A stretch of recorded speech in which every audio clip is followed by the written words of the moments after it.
When the internet began, bulletin board services, or BBS, became the first online communities of the so-called information superhighway. Using their phone lines, people logged in from all over America to talk about sports, games, movies, and on one BBS in particular, share their ghost stories. Over time, those communities all went dark, except for one lone server that continues to operate somewhere in an unknown part of Pennsylvania's Rust Belt. A relic of the 1990s, veiled in mystery, it is a digital archive of humanity's strangest encounters with the unknown, as told by the people who experienced them. My name is Brandon Schexnayder, and you are listening to Fear Daily.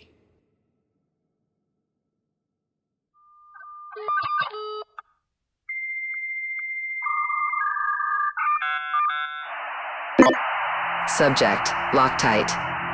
User, 6xalter.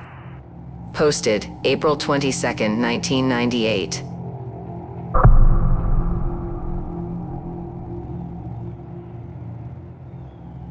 When I heard what sounded like someone running outside, the first thing I did was check the clock, 6:57 p.m. Next, I looked out the window. Sunset was more than half over, a sickly yellow ball notched just above the horizon. The source of the footsteps wasn't immediately obvious, and I had to know, why was anyone outside this close to nighttime? Looking across the street, I could see it wasn't Barry Jeff's. His house, a pristine colonial, freshly whitewashed every spring, was shut up like a fortress. In fact, I could tell he had those new Locktight shutters, the same ones I'd seen on display at the Fall Fair. The Fall Fair is the place local security companies show off their wares. There was a range, a measure for every budget. Prayer scrolls, charms, sound-dampening curtains, shutters, guns. It's a difficult situation because a lot of folks can't afford full shutters, Locktight or otherwise, and they end up getting swindled by some carpetbagger who'll be gone with the dawn. And even if that fellow was still around in the spring, these folks wouldn't be able to ask for a refund because charms and prayers can't stop the thing that stalks our town every March.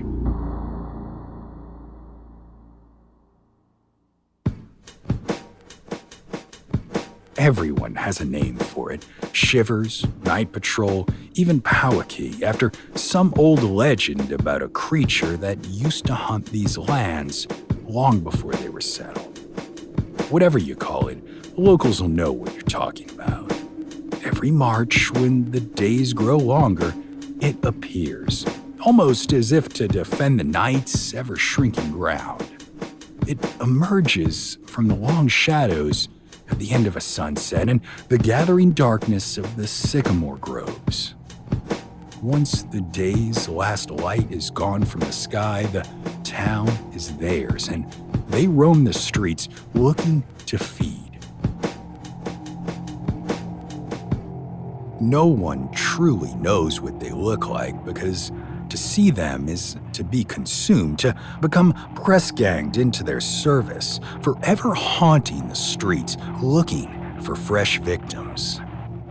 It's been this way as long as anyone around here can remember, so everyone knows not to be outside at this time of night, which meant I was baffled as to whose voice was now calling out.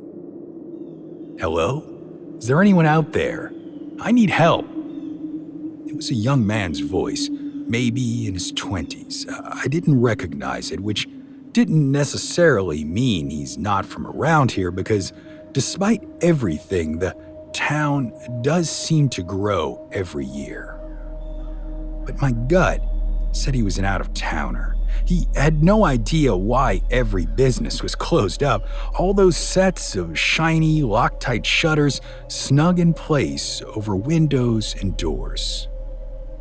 At 7:05 p.m., the houses were awash in a rose glow, which would have been beautiful under any other circumstances. The sun was now fully below the horizon, meaning the part of the day given over to us had ended.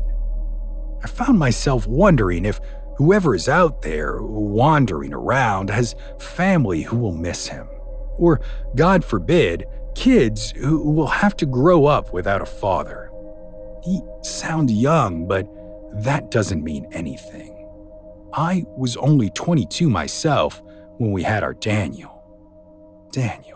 Try as I might, I can't help seeing his face flashing behind my eyes.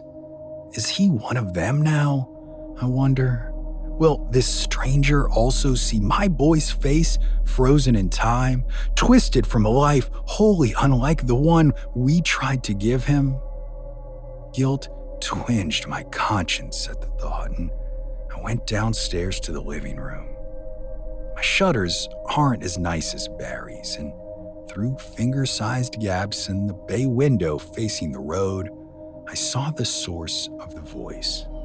He was just standing in the middle of the street, wearing blue jeans and a red vest over a checkered shirt. He had a blue baseball cap. He looked scared. 7:10 p.m. The rose was fading. Night was coming. I tried not to, but couldn't help but think about how much it reminded me of the night Daniel stormed out, intent on proving something, whether to us or to himself, I don't know. My stomach burbled with acid. Against my better judgment, I called out to the young man. "What are you doing here? You can't be outside." He jumped at the sudden noise, his eyes darting around to find its source. I called him again. "Over here, the white stucco." He rushed over to the window, his face flush with a gratitude I didn't want to see. "Oh man, am I happy to see you. I was really getting weirded out. Nothing is open and there's no one around. Does everyone here go to bed early or something?" He had no idea what he'd gotten himself into. It's too complicated to explain here, but you can't be outside. You have to find somewhere to hide until morning. He gave me a quizzical look, and I didn't blame him.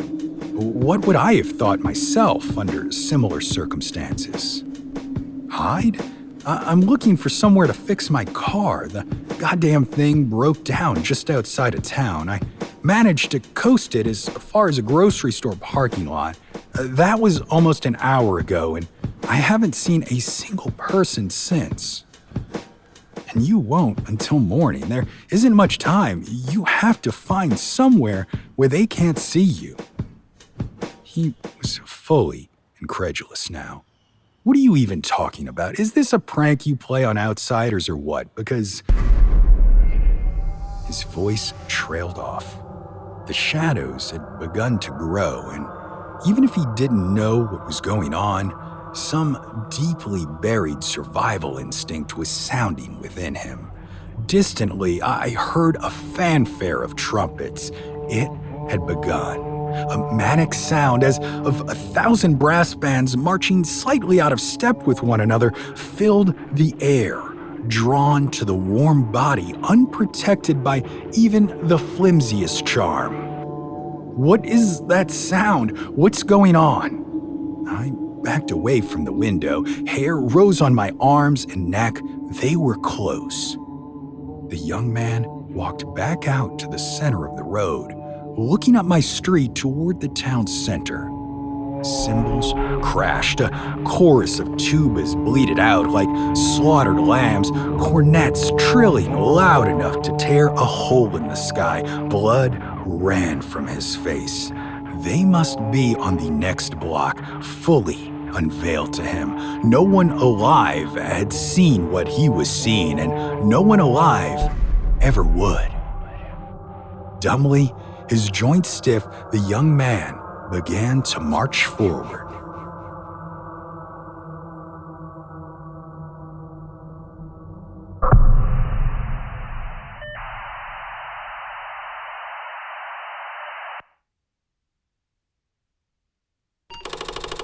Subject, black box.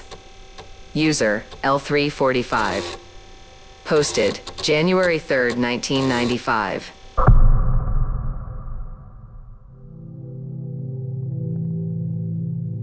You ever hear something late at night and just for a second you're not sure if it came from outside your house or inside your head? A noise that seems to slip through the walls of your mind just for a moment before vanishing like a half-remembered dream. I have, and I wish I never had. Once, I was a somebody, a rising star they called me, sharp suits, campaign buses, handshakes with the right people. I had a law degree, a pretty wife, and a seat in the state legislature, and then, like so many before me, I fucked up. It wasn't even that bad, comparatively speaking, but all it takes is one bad headline, one sniff or scandal, and suddenly the donors dry up, and the press turns savage, and your so-called friends won't take your calls. The worst part, though, wasn't resigning. It was coming home to an empty house, a letter from my wife on the kitchen counter telling me she was done. Now, I'm just another washed-up lawyer hawking personal injury cases from the back end of late-night TV. That's how I met Cassie.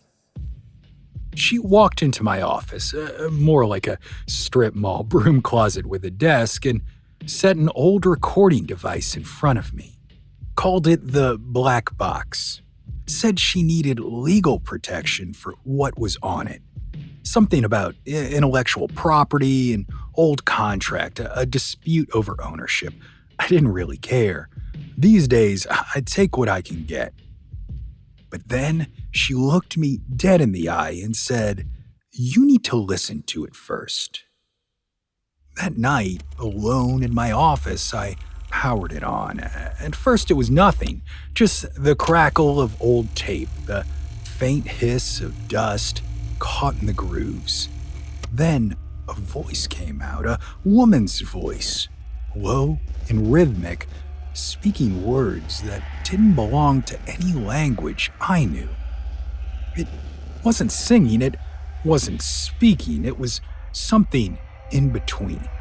Something that burrowed into my skull and sat there, writhing. The longer I listened, the more my body felt wrong. It started with a pressure behind my eyes, like something was pushing from the inside. Then the feeling crept down into my chest, my arms, my fingers, like I was slipping away from myself, like my skin was a suit that didn't fit quite right anymore. I hit stop. Silence. My body snapped back into place like a rubber band. I sat there breathing hard, staring at the black box like it might start talking to me. I didn't know what the hell I had just listened to, but I knew one thing. I didn't want to hear it again. I should have unplugged it, maybe even thrown it in the goddamn dumpster, but I didn't because I needed to know what Cassie had dragged me into. So I rewound the tape. Before I could hit play, my office phone rang. I almost didn't answer. Something in me didn't want to turn my back on that machine, but I did, and the moment I picked up, Cassie's voice hit me like a gunshot. "You turned it on, didn't you?" I didn't answer. I couldn't. She let out a breath. "You need to listen to me very carefully. Do not, under any circumstances, play it again." My mouth was dry. What the hell is on that tape? It doesn't matter, just listen. Do not play it. Do not try to understand it. And whatever you do, do not let it play all the way to the end.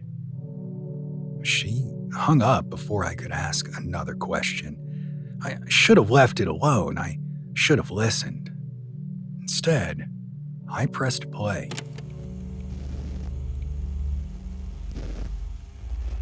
voice came through the speaker again, stronger this time, more urgent. It didn't sound like a recording anymore. It sounded like someone was in the room with me, whispering right against my ear.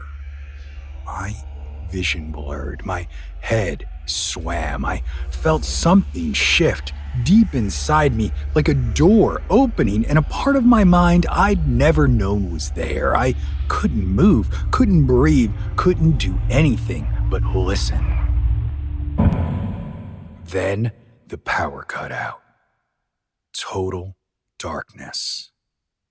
The silence was so deep it felt alive, pressing against my ears like a hand over my mouth. And then, in the pitch black, I heard something shuffle. Not through the speaker, behind me.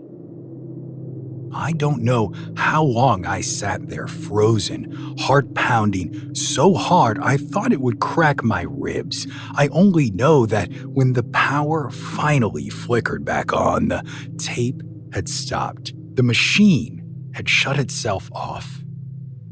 The only thing left was a whisper in the back of my skull, something I didn't hear so much as feel, curling around the edges of my thoughts like smoke. Not yet. I didn't sleep that night. I didn't touch the machine again, and the next morning I called Cassie. She didn't answer. When I drove to the address she'd given me, I found an empty lot, overgrown, long abandoned. I left the black box there, left it sitting in the dirt like an offering, then got in my car and drove away, faster than I should have. I haven't seen it since. But last night when I woke up in the dead of the night, I swear I could hear that voice again. Not yet.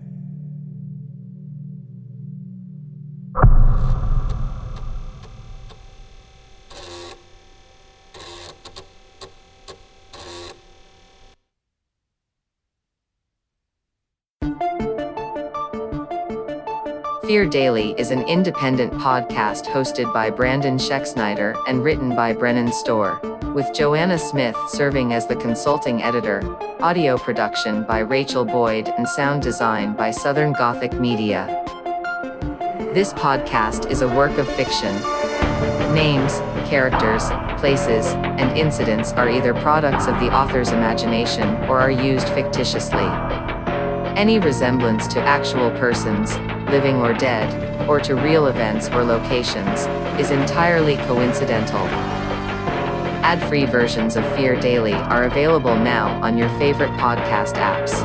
For more information, visit feardaily.com. But move fast, before the server goes offline.